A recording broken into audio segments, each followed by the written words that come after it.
chose dite, chose faite. Alors, Kakandeng Tolobaki, il y a un jour passé, na yebisaki bino sur la même chaîne que quand les États-Unis se prononcent, on ne badine pas. Ce qui kaka États-Unis et lobby, mon côté, à koki, ko douter ou bien ko sala ba grimace. Alors, tolobaki que dans un des deux matins, M23 bakozala na choix mususu te. Choix mususu ekozala te, soki eza choix ya kotika Uvira bazonga bisika bazalaki. Mais même bisika bazokende eza pour longtemps te. Eza vraiment pour longtemps te. Parce que les gens connaissent mal les États-Unis. Na yebisak bino clairement que le fait y a que les représentants des États-Unis dans le Conseil de sécurité à l'Obaki, il avait très bien dit que j'amène des renseignements supplémentaires.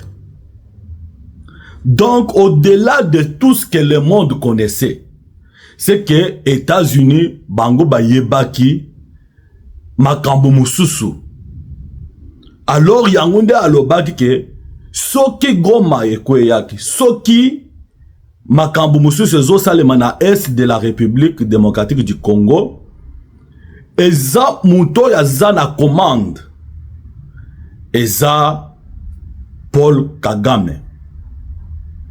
Yemo konde azo planifié nyonso. Wana c'était juste pona kolakisake toyebi nyonso, kolakisa Paul Kagame ke toyebi tout.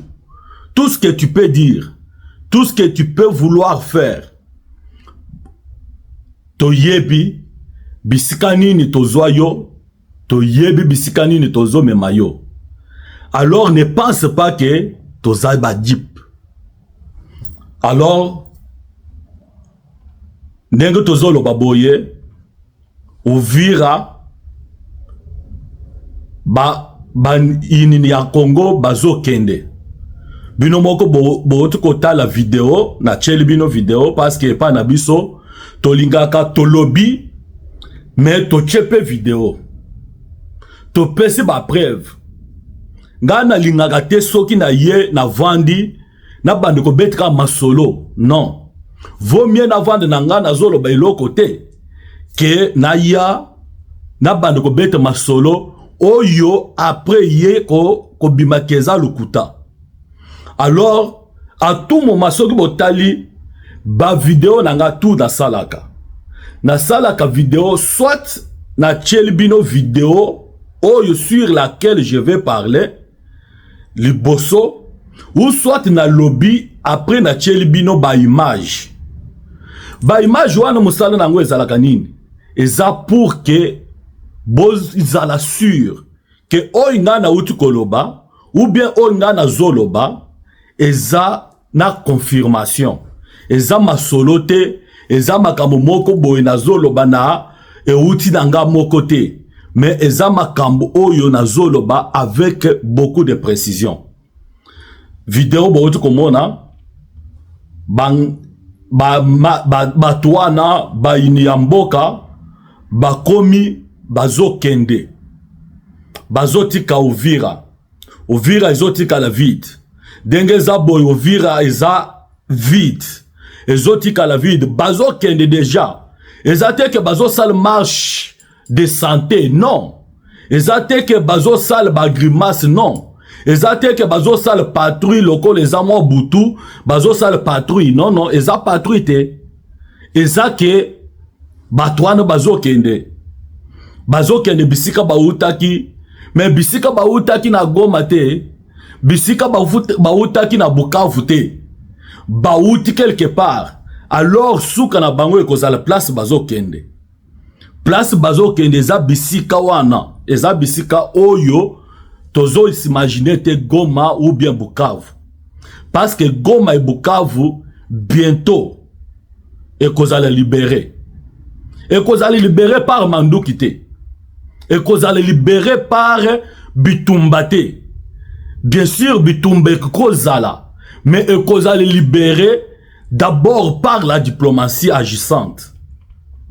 Tobandaki koloba, toko qualifié de Tshisekedi de tout. On peut le vouloir na makambu nyonso, mais il faut te reconnaître quand même capacité ya muntu. Il faut te reconnaître le poids ya muntu. Le lo Félix Tshisekedi azola kisake diplomatie na ye eza makasi. Eza makasi. Boyebite c'est que Kigali est en train de vivre aujourd'hui. Kigali est en train de vivre une période la plus sombre de l'histoire de leur pays. Bien sûr, hormis biloko ya génocide, tout ça. Mais ils subissent maintenant une histoire la plus sombre. Parce que avec les États-Unis, basakanate. Kagame a voulu faire makambo ya salaki na Union africaine. O ya salaki na Luanda, soki ba rendez-vous eza soit accueilli, bazui ba décision, après accueilli a sali le contraire. Ou soit rendez-vous eza, rencontre entre Bango eza, mais au commande boye accueilli. Accueilli à se prononcer parce qu'il se voyait le tout-puissant. Il se voyait qu'en dehors de lui, personne autre. Alors il a voulu dupliquer cela na makambo ya Washington. Il a voulu kolakisake aza le même Kagame que nous avons connu. Oyo azalaka na ba stratégie na ye ya mabe ya ko vouloir ko dribbler batu. Alors yangonde na yebite si beaucoup avaient compris le discours de Kagame lors de la signature de l'accord de Washington. Parmi les phrases qu'il avait prononcées, j'ai retenu une phrase. Kagame a dit que si aujourd'hui Bitumba ya Est, Bitumba qui m'est quotité, si l'accord oyo et se réalisé te, et cause à la faute ya Donald Trump te, mais et cause à la faute ya Bisomoko. Ya Bisomoko wana zomi lobela, azo lobela pe bisoba congolais. Donc, c'était une phrase pour moi, Oyo alingaka bimisa, bimisa comme si il est le plus intelligent de tous. Alingaka bimisa comme si yende a réfléchi saka, yende aza intelligent, yende aza fort, na raisonnement. Alors alingaka lakisa alamba un peu esprit ya Donald Trump comme si Donald Trump a koyokaye. Donc alinga la kisa que yo bien sûr la kisi bonne volonté na yo ya koluka kimia na Congo mais makambwana ata yesimbite yo kozana problème te mais kozala problème ya biso. Il a dit ça. Il a dit ça et je peux même vous mettre la vidéo là. D'ailleurs juste à la fin, je mettrai cette vidéo là pour que vous puissiez écouter comment est-ce qu'il avait dit, il avait prononcé cette phrase. Alors il a voulu que dans le monde que Ngande n'a ko gérer ba conflit wana ezali sous Washington te. Mais ce qu'il avait oublié, c'est que Tokei na Washington ndenge tobanda kokende ba rencontre mususu te. bisika mosusu tobanda kokende bongo mais koto oyo tokende d'abord tolambi baaméricain bango moko par la diplomatie ya makasi ya Félix Antoine Tshisekedi Tshilombo alambi d'abord baaméricain alakisi ba excusez alakisi bango ke bino bozo vanda mais moi j'ai quelque chose il y a plus important ya kopesa bino botala ce que nous avons. Il a inventé les pays auprès des Américains. Bien sûr, les Américains connaissaient. Mais ils ne pouvaient pas s'imaginer l'importance de la RDC dans les enjeux mondiaux aujourd'hui à ce qui concerne la transformation énergétique ou bien à ce qui concerne l'évolution technologique. À la Kisi Bango, que oyo bino boza nango besoin awa. Tala boza na ba entreprise tel. Boza na ba entreprise tel. Boza besoin ya eloko tel. Boza besoin. Mais eloko wana bokozwango wapi? Bokozwango epa na biso. Boya, bopesa biso kimia. Eza déjà deal oya makasi kutu. Américain, c'est aza mutu a intérêt. Hein? Bako sa binote biso tozo vivre na mboko oyo. Na mboko ya Amérique. Et loko oyo américain alingaka net mbongo ezate. Américain même biso tozo sala na ba compagnie ya ba américain awa tout ça. Eza oza important pour l'américain tango oza productif. Soko comme un productif oza important pour na yé le société parce que yé is money. Business is ande américain. Alors tango Amérique bayoki le potentiel oyo eza na Congo bakozi sakana nangote soki bozo yoka Amérique même Donald Trump partout azo kende azo lobela makambo ya minéraux ya Congo azo lobela ngo même na discours na yetango alobaki na signature alobi bien que tokoya tokosala mbongo binope bokosala mbongo ebele. Donc pour na bango eza mbongo. Même oyo biso tozotala o makambo ya kimia tout ça, bango bazolinga kimia wana ekota bango basala mbongo. C'est ça l'Amérique. Alors maintenant Kagame n'a pas compris ça. Il a cru que oyo apesa ba miette parce que oyo bimaka à partir ya Kigali eza ba miette. Eza net mutu aza na mbongo ebele na sac azo tambola na sac wana bambongo ezo kweya ya mike yo zo lokotango mais tu veux sortir comme si yo oza plus riche que mutu aza na sac ya mbongo ya ebele. C'est ce que Kagame pensait que ye aza très important que Congo. Mbok na yeza très important que Congo. Or, oya zozwa eza ba miette oyo kweya oya Congo azana nguna maboko. Alors, comme le monde n'avait pas compris ça, Félix Antoine Tshisekedi Tshilombo a fait comprendre le monde que oyo bino bozo landa kuna eza yolo côté. Boya to deal bino bo gagner biso to gagner. Mais bon père c'est biso kimia. C'est pourquoi j'ai aimé une analyse na vidéo moko ya Peter Chani que j'ai apprécié beaucoup. Azolo bake pour ce moment toko senga ba il craignait plutôt. Alobi abandi d'abord que ba il craignait le lo bazo senga et loko mususu na Zelensky te. Denga bazawana bazo senga te o Zelensky organise les élections ou bien Zelensky salela biso l'hôtel construire l'hôtel non. Pour ce moment les Ukrainiens souci na bango majeur et l'hôtel bazo senga na Zelensky ezake kotisela biso kimia. Alors biso pe lokola toko senga Félix Tshisekedi et l'hôtel mususu pour ce moment te. Et loko toko senga ye ya makasi eza kimia. Abakisa lobi que parce que ata lelo soki Félix a construire biloko ya ndenge nini. Tant que a reçu kotia kimia na mboka te mandat na ye eza échec.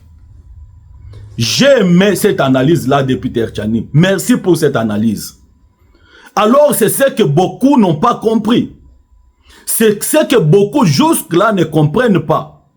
Que Félix Antoine Tshisekedi Tshilombo, ce qu'il cherche, ce n'est pas d'abord la prospérité du Congo pour ce moment.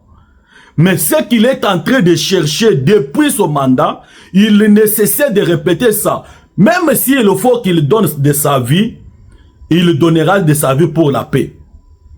Abandaki ko bakisa zolo bake, tant que je n'ai pas encore restauré la paix, na kola la te.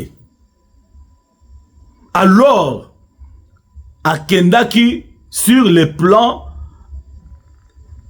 et à front, bien sûr nos soldats étaient là, parce que boyebi combien est-ce que il y a beaucoup d'efforts qui ont été fournis pour que l'armée ezwa quand même makoki bibundeli na biloko mususu oyo pour que basa la force sur le terrain.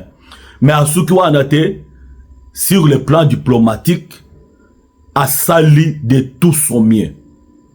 Tout le monde combien est-ce qu'il a pris des avions. Tout le monde même qu'on critiquait hier que kozwa avion il est qui. Mais c'était pour un but. C'était pour que Bitumba sur le terrain, bien sûr. Mais il faut faire comprendre parce que Bitumbo et Tozanango, ils sont contre Rwanda, ils sont contre les impérialistes, ils sont contre les multinationales. Alors il faut les faire comprendre que ce que vous avez besoin, et loko bozo luka, bozo faire même tuer les gens sur le terrain, bokoke kozwango na kimia nyonso, en nous donnant la paix, en même temps, bozuba minéré. Parce que nous avons besoin des investisseurs. Minéré yango mo côté ko construire mboka.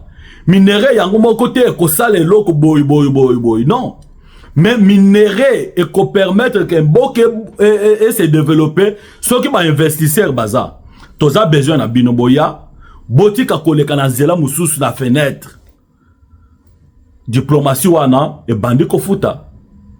Yangoyo tozo monango ezo futa. Alors eloko oyo toko retenir ezake Bitumboyo na yebisaka batu ebele. Même si je donne certains conseils na batu na yebisaka bango boy likambutu na vie likambu nyonso oyo ezalaka na débit, likambu wana pe ezalaka na fin. Jamais likambu moko boye ekozala na débit ezangi fin. Ezaka kan zambende to bengaka alpha et omega. Alors tant que likambu guerroyo ezaki na débit nango, guerroyo ezape na fin. Soki ezaki na débit fin nango pe ekomi pembeni. Alors tozala bomoko ba congolais, to soutenir mokonzi ya mboka ata tolingi yete, ata salina no eloko oyo biso to banda kozela te. Mais pona bolamu ya mboka, pona mboka ezala na bomoko, pona mboka na biso ezonga ndenge ezalaki kimia ezala bandeko na biso bakufa te, tozala na nsima ya muntu oyo, tozala nsima ya Félix Antoine Tshisekedi Tshilombo. Alors tocha ye maboko. Ce qui t'ont dit, ce n'est pas que guerre n'est aussi là, mais ce qui t'ont bomoko na bomoko balobaka tokolonga. Tokolonga na bomoko. Alors, yangonde, tozala sima ya président de la République, to soutenir yé, a sentir que azana population simana yé. Après makambu ya guerre, toko ya kozongela makambu ya interne. Toya kotala, non, nini etambola kite. Pourquoi ndeko na biso awe etambola kite? Pourquoi awe etamboli? Alors to sala nini pour que to longola makambo. Waneza ba linge sale. Eko sokoma na kati ya libota. Mais to bengana nanu banguna bakende. Banguna bangwana bakoma kokende. Alors je ne voulais pas être long parce que oyo ezalaki juste moi information. Exactement mise au point oyo sali pour faire comprendre bino le pourquoi ya oyo ezo salema. Muntoyo a bengaki Kagame parce que boyebi yete bazolo selon certaines analyses même ici aux États-Unis et ça que le vice-président il est très dur que Donald Trump. Il est très dur. Et puis il ne quand il s'agit de dire la vérité, il le dit hein. Azobanga Moutouté. C'est le plus pire que Donald Trump. Kagame Azo sous-estimait États-Unis, mais à Kosuka, à Sasuki d'ailleurs, qui Ouvira et a libéré. Maintenant, Tozozela, Buka, Kivu na Goma, na ba village Mususu, na ba ville Mususu, Oyo, bato bazali, ezala lisusu libéré, nde tokozonga, to bande kolobela makambo ya développement ya mboka na biso. Parce que, to soki to sala analyse mouke, boyebi combien est-ce que l'État dépense chaque année pour les efforts de guerre. Le budget alloué pour les efforts de guerre est estimé entre 1 milliard et 1 milliard et demi par année. Mais est-ce que vous connaissez, prenez seulement l'exemple d'un seul kilomètre de route. Un seul kilomètre de route parce que les routes sont vraiment un grand défi pour notre pays parce que les routes sont les facteurs clés du développement. Un seul kilomètre de route coûte $1 million. Alors faites les calculs. Si l'État injectait $1 milliard là pour la construction des routes, combien de routes peuvent être construites au courant d'une année? Faites les calculs. Si l'État a loué cet argent-là pour la construction des hôpitaux, pour la construction des écoles pour nos enfants, pour la construction de beaucoup d'autres choses, des bâtiments administratifs, de ceci, de cela, combien ils peuvent les faire par an? Alors c'est pour vous dire que la guerre nous prend beaucoup d'argent. Alors il est temps que cette guerre finisse et que nous puissions entrer à une nouvelle ère du développement de notre pays. Merci de nous suivre toujours sur Sam Diongal officiel.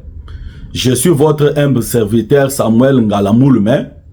Alors je vous demande, s'il vous plaît, vous qui avez déjà été nos abonnés, qui se sont déjà abonnés, nous vous disons énormément merci.